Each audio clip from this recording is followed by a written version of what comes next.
ഉത്തര കൊറിയയുടെ പക്കൽ എത്ര ആണവായുധങ്ങളുണ്ട്? ഈ ചോദ്യമാണ് ഇപ്പോൾ ഒരു അന്താരാഷ്ട്ര പ്രശ്നമായി മാറിയിരിക്കുന്നത്. അതെ, ഉത്തര കൊറിയയുടെ പക്കലുള്ള ആണവായുധങ്ങളുടെ യഥാർത്ഥ എണ്ണത്തെ ചൊല്ലി അമേരിക്കൻ പ്രസിഡന്റ് ഡൊണാൾഡ് ട്രംപും ദക്ഷിണ കൊറിയയും തമ്മിൽ വലിയ അഭിപ്രായ വ്യത്യാസമാണ് ഉണ്ടായത്. ഉത്തര കൊറിയയുടെ കൈവശം 57 ആണവായുധങ്ങളുണ്ടെന്നാണ് ട്രംപ് പറയുന്നത്. എന്നാൽ ഈ കണക്ക് അംഗീകരിക്കാൻ കഴിയില്ല എന്നും യഥാർത്ഥ എണ്ണം 80-നും 120-നും ഇടയിലാണെന്നും ദക്ഷിണ കൊറിയൻ പ്രതിരോധ മന്ത്രി പാർലമെന്റിൽ നടന്ന ചർച്ചയിൽ വ്യക്തമാക്കിയിട്ടുണ്ട്. ഉത്തര കൊറിയയുമായുള്ള ട്രംപിന്റെ ബന്ധം മെച്ചപ്പെട്ടോ? ഇറാൻ യുദ്ധം കിമ്മിന് എങ്ങനെയാണ് നേട്ടമുണ്ടാക്കി കൊടുത്തത്? നമുക്ക് പരിശോധിക്കാം. ഞാൻ അമ്മു. ഉത്തര കൊറിയയുടെ കൈവശം 57 ശക്തമായ ആണവായുധങ്ങളുണ്ടെന്നും കിം ജോങ് ഉന്നുമായി വീണ്ടും കൂടിക്കാഴ്ച നടത്താൻ പദ്ധതിയുണ്ടെന്നുമാണ് ട്രംപ് വൈറ്റ് ഹൗസിൽ മാധ്യമപ്രവർത്തകരോട് വ്യക്തമാക്കിയത്. ഉത്തര കൊറിയയുമായുള്ള നയതന്ത്ര ചർച്ചകൾ പുനരുജ്ജീവിപ്പിക്കാൻ തന്റെ ഭരണകൂടം ശ്രമിച്ചു വരികയാണെന്നും അദ്ദേഹം പറഞ്ഞിരുന്നു. ദക്ഷിണ കൊറിയയുമായുള്ള സംയുക്ത സൈനിക അഭ്യാസങ്ങൾ അമേരിക്ക വെട്ടിക്കുറച്ചതിന് പിന്നാലെയാണ് ഈ പ്രസ്താവനകൾ വന്നതെന്നത് ശ്രദ്ധേയമാണ്. സൈനികാഭ്യാസങ്ങൾ പ്രകോപനപരമാണെന്ന് ഉത്തര കൊറിയ നിരന്തരം വിമർശിച്ചിരുന്ന ഒരു കാര്യവുമാണ്.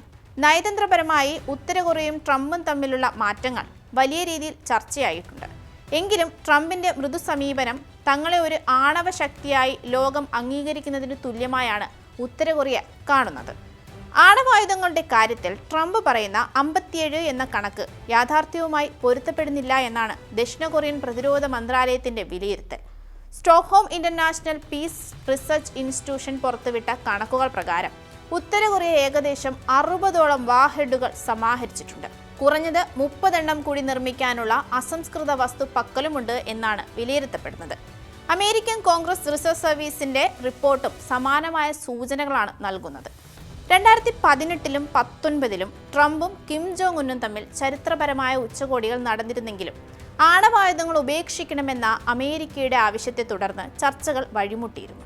ട്രംപിന്റെ 2ാം ടേമിൽ വീണ്ടും ചർച്ചകൾ പുനരാരംഭിക്കാൻ ശ്രമിക്കുമ്പോഴാണ് ആണവ വാർഹെഡുകളുടെ എണ്ണത്തിലുള്ള ഈ കണക്കിലെ അന്തരം പുറത്തു വരുന്നത്.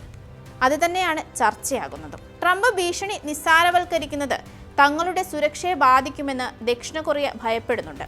മാത്രമല്ല, ഉത്തര കൊറിയയെ പ്രകോപിപ്പിക്കാതിരിക്കാൻ ട്രംപ് ഭരണകൂടം US ദക്ഷിണ കൊറിയൻ സംയുക്ത സൈനിക അഭ്യാസങ്ങൾ വെട്ടിച്ചുരുക്കി. ഇത് ദക്ഷിണ കൊറിയയുടെ പ്രതിരോധ തന്ത്രങ്ങളെ ദുർബലപ്പെടുത്തുന്നു എന്ന വിമർശനവും ശക്തമായി തന്നെ ഉയരുന്നുണ്ട്. ഇതിൽ മറ്റൊരു പ്രധാന കാര്യം എന്തെന്നാൽ, പശ്ചിമേഷ്യയിൽ അമേരിക്ക ഇറാനുമായി സൈനികവും നയതന്ത്രപരവുമായ തർക്കങ്ങളിൽ ഏർപ്പെടുമ്പോൾ US-ന്റെ ശ്രദ്ധയും സൈനിക ശേഷിയും പശ്ചിമേഷ്യയിലേക്ക് കേന്ദ്രീകരിക്കപ്പെടുന്നു എന്നതാണ്. ഇത് കിം ജോങ് ഉന്നിന് പല വിധത്തിൽ നേട്ടമാകുന്നുമുണ്ട്. ഒന്ന്, അമേരിക്കയുടെ ശ്രദ്ധ തിരിയൽ. പശ്ചിമേഷ്യൻ പ്രതിസന്ധികൾ കാരണം കൊറിയൻ ഉപദ്വീപിലെ പ്രശ്നങ്ങളിൽ മുൻഗണന നൽകാൻ അമേരിക്കയ്ക്ക് സാധിക്കാതെ വരുന്നു. ഇത് ഉത്തര കൊറിയയ്ക്ക് തങ്ങളുടെ ആണവ മിസൈൽ പരീക്ഷണങ്ങൾ തടസ്സമില്ലാതെ തുടരാൻ സമയം നൽകുകയാണ്. മറ്റൊന്ന്, ഇറാൻ വിഷയത്തിൽ ദക്ഷിണ കൊറിയയും അമേരിക്കയും പൂർണ്ണമായും ഒരേ നിലപാടിലല്ല എന്നതാണ്. ഈ അഭിപ്രായ വ്യത്യാസം മുതലാക്കാൻ ഉത്തര കൊറിയയ്ക്ക് സാധിക്കുന്നുണ്ട്. അമേരിക്കയുടെ ഭീഷണികൾക്ക് വഴങ്ങാത്ത രാജ്യങ്ങൾക്ക് നയതന്ത്രപരമായ ആനുകൂല്യങ്ങൾ ലഭിക്കുമെന്ന സന്ദേശം നൽകാനും അമേരിക്കൻ സൈനിക അഭ്യാസങ്ങൾ കുറയ്ക്കാൻ ട്രംപിനെ നിർബന്ധിതനാക്കിയതും കിമ്മിന്റെ വലിയ രാഷ്ട്രീയ വിജയമായി മേഖലയിൽ വിലയിരുത്തപ്പെടുകയും ചെയ്യുന്നുണ്ട്. ആഗോള രാഷ്ട്രീയത്തിൽ ട്രംപിന്റെ അപ്രതീക്ഷിത നീക്കങ്ങളും പശ്ചിമേഷ്യൻ പ്രതിസന്ധികളും തങ്ങൾക്ക് അനുകൂലമാക്കാൻ കിം ജോങ് ഉന്നിന് സാധിച്ചിട്ടുണ്ട്. എന്നാൽ അമേരിക്കയും ദക്ഷിണ കൊറിയയും തമ്മിൽ ഉടലെടുത്ത ഈ നയതന്ത്ര വിള്ളൽ ദക്ഷിണ കൊറിയയ്ക്ക് മാത്രമല്ല, ഏഷ്യൻ മേഖലയുടെ സമാധാനത്തിന് തന്നെ വരും നാളുകളിൽ വലിയ ഭീഷണിയാകുമെന്നതിൽ സംശയമില്ല.